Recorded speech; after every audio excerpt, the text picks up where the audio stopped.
कि हम लोग कितने भी बार यहाँ पे देखो, कितने भी बार हम लोगों ने मतलब स्क्रिप्ट टैग लिया ऐसे।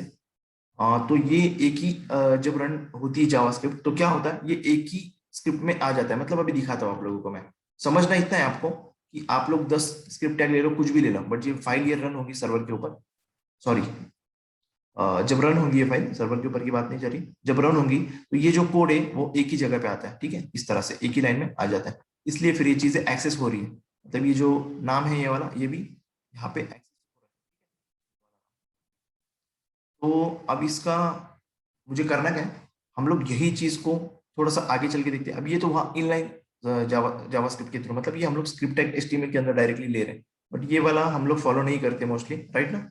हम लोग क्या करेंगे, एक्सटर्नल वे फॉलो करेंगे अभी।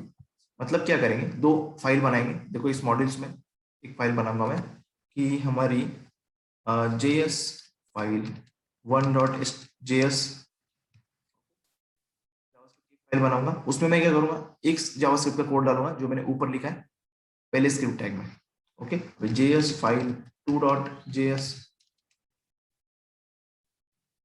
दो फाइल मैंने बना ली, राइट। दो फाइल के अंदर मैं क्या करूंगा, उसका कोड डालूंगा। ये जो लेट नेम, ये वेरिएबल डिक्लेरेशन एक फाइल में डालूंगा यहाँ पे। इस तरह से डाल दिया मैंने, ठीक है। हमें अभी जरूरत नहीं बिल्कुल भी वहां पे, इसको मैंने हटा दिया। ओके, लिंक इसको। और ये दूसरा जो लाइन है ये दूसरे फाइल में डाल दिया मैंने, जावास्क्रिप्ट के दूसरे फाइल में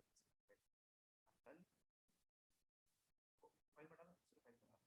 ये दोनों फाइल को मैं यहाँ पे लिंक करूंगा। ठीक है, हम लोग जो एक्सटर्नल वे से फॉलो करते थे, स्क्रिप्ट एसआरसी। ओके, फाइल का नाम जेएस फाइल डॉट जेएस। ठीक है, फर्स्ट नाम हो गया यहाँ पे,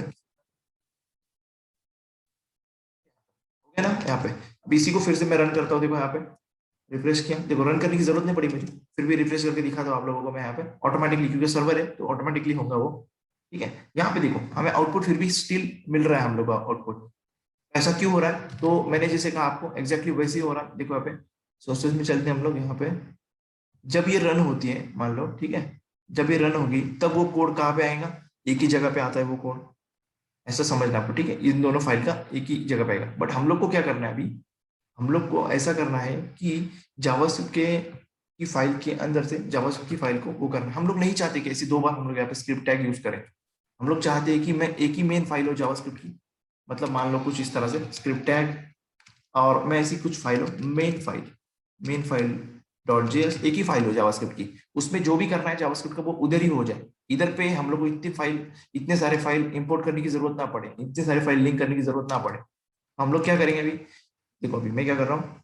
अब मैं अगर करूंगा यहाँ पे, देखो अभी एक तीसरी फाइल बनाऊंगा मैं, main dot JS, main file dot JS. ठीक है, मेन फाइल क्यों बना रहा हूँ मैं चाहता हूँ कि जो जावास्क्रिप्ट के हो वो जावास्क्रिप्ट के अंदर ही रहे। मान लो अभी देखो मैं फोल्डर बनाता हूँ यहाँ पे, जीएस नाम का फोल्डर बनाता हूँ जिसमें सब जावास्क्रिप्ट के फाइल्स रहेंगे। यहाँ पे डाल लो, इसको उठा के मैं मूव कर रहा हूँ कंटेंट को, यहाँ से उठा के इसमें डाल दो, यहाँ से उठा के इसमें डाल दो। ठीक है, मूव को किया हम लोगों ने। इसको भी एक फोल्डर में डालेंगे, क्योंकि वेबसाइट भी जब भी अलग अलग फोल्डर में चीजें होती है वहां पे। ठीक है, आपको यही सोचना है, मतलब ऑर्गेनाइज वे से करना है प्रोजेक्ट को। देखो यहाँ पे मॉड्यूल्स है, जावास्क्रिप्ट है, जावास्क्रिप्ट के फोल्डर में हमें तीन फाइल मिले। ठीक है, एक में कुछ कोड लिखा हुआ हम लोगों ने, दूसरे में उस कोड को दूसरा कुछ कोड लिखा हुआ है। बट मैं आपको एग्जांपल क्या दे रहा हूँ, एक में ये वाला कोड लिखा है मैंने और दूसरे में ये वाला कोड लिखा है। तो अभी बात करते हैं हम लोग सिर्फ एक ही फाइल को, मेन फाइल को हम लोग यहाँ पे इंपोर्ट किए हैं। ठीक है, तो हम लोग चाहते हैं कि जो भी जावास्क्रिप्ट की फाइल हो वही वहीं पे सब कुछ हो जाए।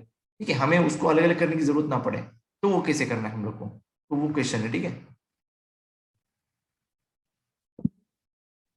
ठीक है, तो यहाँ पे हम लोग क्या कर रहे थे, इस तरह से कर रहे थे।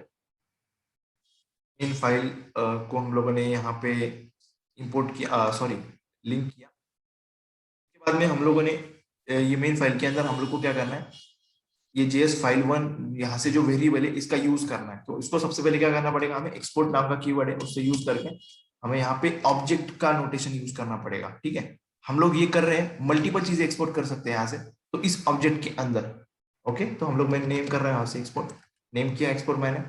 अब मेन फाइल में हम लोग को उसको यूज करना है, तो यूज करने के लिए हम लोग को इम्पोर्ट कीवर्ड यूज करना है, इम्पोर्ट। और फिर से हम लोग को डिस्ट्रक्चरिंग करनी है। डिस्ट्रक्चरिंग का मतलब क्या है, वहां से जितनी भी चीजें भेजेंगे आप लोग, तो यहाँ पे उसको लेना है। ठीक है, वहां से देखो हम लोग ने ऑब्जेक्ट सेंड किया था, तो उसका ही ऑब्जेक्ट का डिस्ट्रक्चरिंग का मतलब क्या होता है, देखो एक लाइन में समझा देता हूँ मैं आपको यहाँ से कि ये ऑब्जेक्ट आ रहा है। मान लो ऑब्जेक्ट में काफी सारी चीजें हैं, ठीक, ऑब्जेक्ट में काफी सारी चीजें हैं, ठीक है, नेम है, मान लो नेम है, एफ नेम है, एल नेम है, मोबाइल नंबर है, ठीक है, सब चीजें। तो अभी मुझे याद होगा आप लोगों को कि ऑब्जेक्ट की वैल्यूज हम लोग किस तरह गेट करते हैं। ऑब्जेक्ट नेम मतलब जैसा यूजर है, यूजर नाम का ऑब्जेक्ट है हमारा, मान लो यूजर नाम का, तो हम लोग यूजर डॉट एफ नेम करते थे, ठीक है, यूजर डॉट एल नेम करते थे। तो अभी जब डिस्ट्रक्चरिंग फीचर आया तो डिस्ट्रक्चरिंग में क्या होता है कि हम लोग को ये चीजें यूज करने की जरूरत है।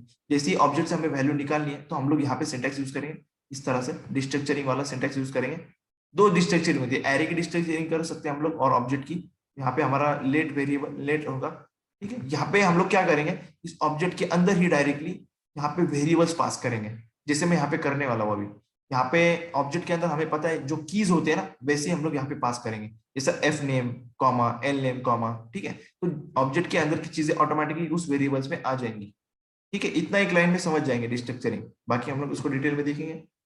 देखो अभी हम लोगों ने वहां से नेम पास किया तो यहाँ पे नेम हम लोग कैप्चर करेंगे, ठीक है, वहां से ऑब्जेक्ट कर रहे हैं इसलिए फ्रॉम, यहाँ पे लिखना है फ्रॉम, सिंटैक्स इसका। और हम लोग को क्या करना, बताना है इसको कौन से वाले फाइल में, JS file dot JS, JS file 1.js, ठीक है, इसमें से हम लोग ले रहे हैं नेम वेरिएबल को और हम लोग को अभी यूज करना है इसको।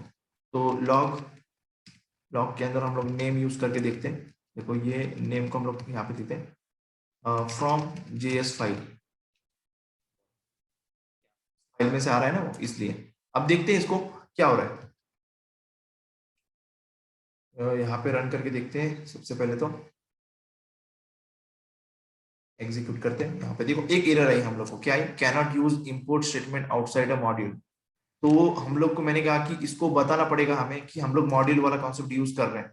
तो हम लोग जब मेन फाइल को HTML के साथ लिंक कर रहे हैं ना, तो वहां पे हमें क्या बताना पड़ेगा, टाइप इक्वल टू, क्या बताना पड़ेगा, module, module type, module concept use कर रहे हैं, इतना समझ लो आप, मॉड्यूल कॉन्सेप्ट यूज कर रहे हैं इसलिए हम लोग को वहां पे बताना पड़ेगा, ठीक है, ऐसा एक जस्ट समझने के लिए। ओके, यहाँ पे तो अभी ये कॉन्सेप्ट क्या यूज कर सकते हैं हम लोग, यहाँ पे देखो जेएस फ्रॉम जेएस फाइल, हमें वो नेम गेट हुआ, देखो जाहिद नाम वहां से गेट हो गया हमको, इस फाइल का जो वेरिएबल था हम लोगों ने एक्सपोर्ट किया और मेन फाइल के अंदर उसको यूज किया। यहाँ पे एग्जैक्टली वैसे हम लोग फंक्शन भी कर सकते हैं, कुछ भी चीजें कर सकते हैं, एरे हो, ऑब्जेक्ट हो, कुछ भी हो, ठीक है। मान लो जैसे कि मैं कर रहा हूँ एक फंक्शन, हमारे एक फंक्शन बनाते हैं हम लोग, function function normal function use कर रहे हैं हम लोग, यहाँ पे नॉर्मल फंक्शन से हेलो, ओके, से हेलो। यहाँ पे मान लो यहाँ पे हम लोग नेम लेंगे, नेम, और नेम को हम लोग क्या कर दें, यहाँ पे करते हैं यहाँ से रिटर्न,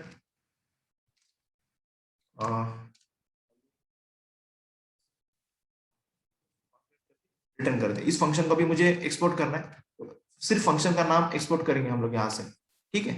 अगर मैं ऐसे करता हूँ तो ये कॉल होगा, ठीक है, डबल पैरेंथेसिस लगा के, तो ऐसे नहीं करना हम लोग को, सिंपल नाम पास करना है, ओके। और ये चला गया एक्सपोर्ट। अभी हम लोग को अगर यूज करना है यहाँ पे तो हम लोग करेंगे यहाँ पे इंपोर्ट। अभी देखो उसकी बिल्कुल भी जरूरत नहीं है हमें, तो हम लोग नहीं करेंगे, बट अभी हम लोग को करके देखना है, ठीक है। यहाँ पे कंपलसरी नहीं कि जो चीज एक्सपोर्ट की वो इंपोर्ट करना ही पड़ेगा, ऐसा बिल्कुल भी नहीं। तो हम लोग को यहाँ पे देखो ये सजेशन दे देगा हम लोग को, से हेलो, ये वाला फंक्शन था हमारा, अभी इसको कॉल करते हैं यहाँ से। बट इसको कॉल करने के बाद में वहां से रिटर्न होने वाला है, ये हमें पता है, लॉग